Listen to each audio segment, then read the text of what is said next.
Wayne balaashoo kaayaan jenne mee wayin siniin jedha. Warri madaamiin kun viidiyoo hojjechuudhaan yaaddan yookaan warri tanaan dura hojjettan. Mee akkaataa kamirra jirtu? Madaamii jechuun abree qala lamaa jechuudha. Ablee qara lamaa sinii galee.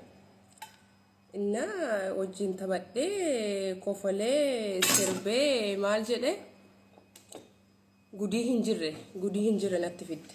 Sinii galee maayiloo maakkan kiyyaa makiyya qallatasi. Inna gudiin ta'e siniin jedha.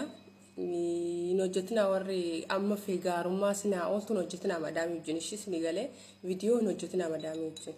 Kophaa ishee hojjetattoo barbaadde sinis kophaa keessan hojjetadha. Kanaaf gudiin ta'e gudiinan ta'e kanammoo madaamii koo wajjiniin viidiyoo hojjedheetan gudii ta'ee jetti obboleettiin keenya tokko jechuudha. Hin hojjetinaayi akka kootitti wajjiniin hojjedheetanii madaamini albee qara lamaatii jettee miidiyaa yookiin immoo tuktukii irratti gallakkiste jechuudha. Mucayyoon kun akkuma beekamu wanna madaamii ishee hojii tuktukii hojjetti. Yaa'u kaan namni dhugaaf ta'ee sobas ta'ee garuu immoo wanti kun ana akka kootitti irrumaa of eegudha. Waa hundumaayyuu irraa of eegutu barbaachisaadha malee wajjiniin ashqaabbatuun baay'ee gaarii miti. Boru namatti garagalti sirriidha. Albee qara lamaati isaanii har'a yoo si fakkaatan boru namatti garagaluu isaanii. Ashamaa akkam jirtu hordoftoota koo nagaa keessanii nagaa kooti galata waaqayyoo. Isinillee baga nagaa taatan baga jiraattan isin jecha egaa hordoftoota kiyya warri mana kanaaf haaraa taatan immoo sabskraabii gochuun maamila keenya taa'e.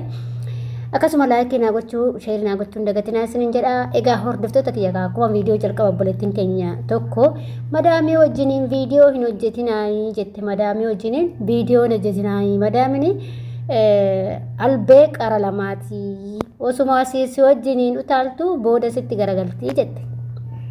Si galee kanaaf albeen qara lamaati jechuun ishii yaa'u hin beektani. Albee qara lamaan namatti garagalti. Maaliif qara lama qabdi waan ta'eef qara garasisoo garagalchi ta'e tokko sitti garagala jechuudha. Akkasanii kanaaf obboleettiin keenya kun yeroo baay'ee madaamii ishee wajjin tuktukii hojjetti. Akkasuma immoo tuktukii ishee maxxansitee jirti mucayyoo kana warroonni beektuu dandeessanii warri hin beekne immoo jechuudha. Akkasuma irraa of eeggadhaa namatti garagalti. Wajjin waraabinaa ishees kophaa hojjetattu ishees kophaa hojjetadhaa jetta. Dhugaa dubbachuu fi yaa badaas haa ta'u gaariis haa ta'u yaa wajjin ashqaabbachuu viidiyoo waraabuunis yaa madaamiin gaariin isuma jirti baddoon isuma jirti irra caalatti immoo sammuu keenya jechuudha kan nu eegu malee waa hundumarraayyuu jechuudha. Yoo isaan badaas ta'ani badooma isaanii sanii akkasumatti wajjin jiraachuudha gaariis ta'a gaarummaa isaanii sana waliin jiraachuudha. Maaliif ati gaafa hojii utaaltee waan fa'i jette malee akkanumaan madaamiin si arrabsitu yoo ati waa goote malee yoo ati nuti waa goone malee nu arrabsuu hin dandeessu. Yookiin immoo nu wajjin ashqaabbanye malee waa hin gochuu hin dandeechu jechuudha. Hundumtuu wal kabajee gaafa jiraate homaa waliin godhu jechuudha. Isheenis atis kabajuu qabda, ishees kabajuu qabdi. Walumaa galatti nu lachuu kabajuu qabna, wal kabajuu qabna jechuudha. Ishees kabajuu qabdaatis, ishees kabajuu qabdi malee hojii viidiyoo hojjetanii fakkeenyaaf amma ijoolleen beeruuti akka mucayyoo kanaa wajjin hojjechuu dandeessan. Mucayyoon kun baay'ee wajjin hojjettee argeera. Baay'ee wajjin hojjetti hoteela Itoophiyaallee akkasitti deddeemanii achi keessatti kan jiru jechuudha. Madaamii jechuudha. Wajjin deemanii nyaatu jechuudha. Garuu kan immoo biyyoota hundumtuu amala garaagaraa qaba. Akkasuma immoo madaamota kaawwaa wajjin kan waraabni jira. Fakkeenyaaf amma tiyyarraa yoo kaasee tiyya baay'ee nama gaariidha. Baay'ee nama gaariidha. Garuu viidiyoo wajjin waraabu'ani. Viidiyoo jechuun hin beektanii Saudi Arabiyaa dubartiin isaanii kaameratti baatee waa waraabuu hin dandeessu. Wajjiniin waraabnu waa'ee kaameraa keessa hin jiru. Garuu wajjiniin mana keessatti waliin hin haasofna. Bakka waan tokko tokko waliin mari'annaa waan hin barbaade naa bitti nan gaafadhaa naa bitti naa gooti. Kanaan boodatti viidiyoo waliin hojjedhu jechuudha. Bakka ani si jammar tuktukii kiyya yoo beekani waan isaan dhusus hin qabu hin beeku akka yuutuubii hojjedhu hin beeku akka tuktukii hojjedhu hin beeku miidiyaa akka hojjedhu hunduma isaa hin beeku jechuudha. Garuu wajjin ashqaabbachuu mana isaaniitti yookiin waan hin taane kana waraabuu hin dhaqu jechuudha.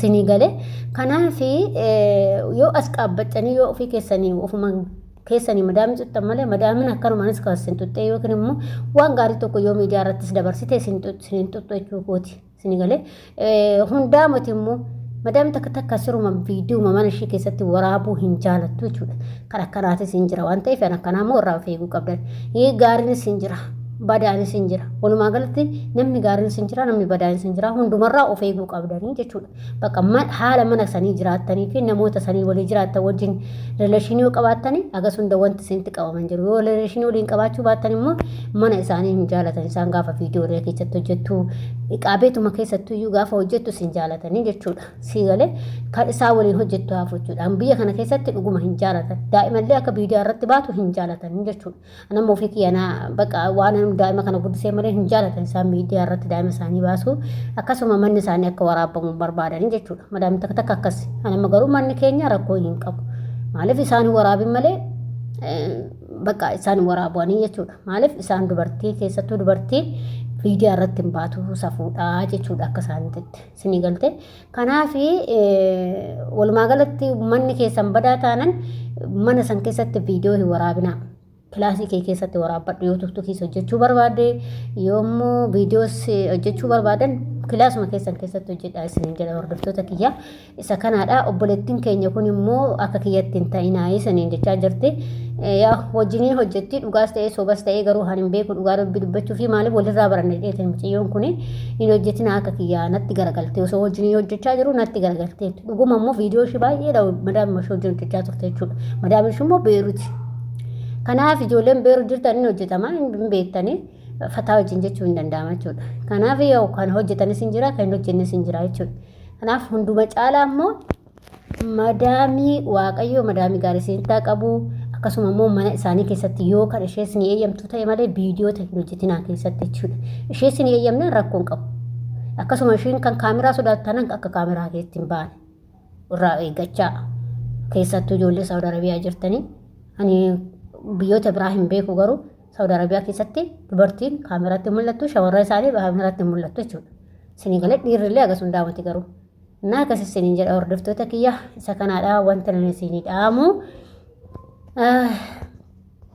tan biraa immoo gola madaamii keessatti jechuudha yeroo baay'ee nuti ijoolleen shamarran biyya arabaa jirru kuni waan gola namaa keessa hin barbaachisu agartanii waan safuu eeggate garte waa safuun cabsine jechuudha eeggate jechuudha waan akkasii hojjedha gaarummaa isaanii hojjedha isaan yoo badaasitti deemate immoo badaadhattee waan badaa isaanii hojjetin maaliif kaameraatti arga waan ta'eef kaameraa yeroo baay'ee sin qabee waan taane keessa sin galchuu danda'a waan ta'eef gola madaamii keessa gizee jirtan waan badaa hin dalagina abadan waan badaa gizee isaan manaa ba'an jettanii waan badaa hin dalagina maaliif kaameraan gamaa gamanaa nama laala waan ta'eef si galtee ijaarree ofii keessaatii sin eegan kaameraatu si eegaa jechuudha sinii galee kanaaf adaraa keessanii obboloota kooyi hanga sinii danda'ametti gola namaa keessatti waan hin barbaachisne hin dalaginaayi siniin jechuun jaaladha akkasuma daa'imman isaaniitii fi dubartoota isaanii shamarran isaanii viidiyoo hin waraabina rakkoo guddaadha jechuudha kana malee waan biraa rakkinni biraa hin jiru jechuudha kanama bakka irraa uffataa gizee kaameraa waraabdan anamni yeroo baay'ee yaw duraan mucayyoo wajjin waraabaa ture amma waraabu maaliif guddatte waan ta'eef akkasuma ijoollee dhiiraa yoo keessa seente rakkoo hin qabu dubartii yookiin immoo madaamii koo keessa seenuu hin dandeessu maaliif ishiin dubartiidha waan taateef dubartiin miidiyaa irratti hin baatu akka isaanitti jechuudha kanaaf of eeggannoo guddaa gochuu qabda yeroo viidiyoo waraabdanii akkasuma gola isaanii keessatti yoo barbaadan malee yoo isaan hin barbaanne kilaasii keessatti waraabuu qabda akkuma isiniin jedhe jechuudha maaliif hin jaalattu jarrii jechuudha kanaaf immoo ati isaanii walitti bu'uurra of eeggachuu si barbaachisa jechuudha.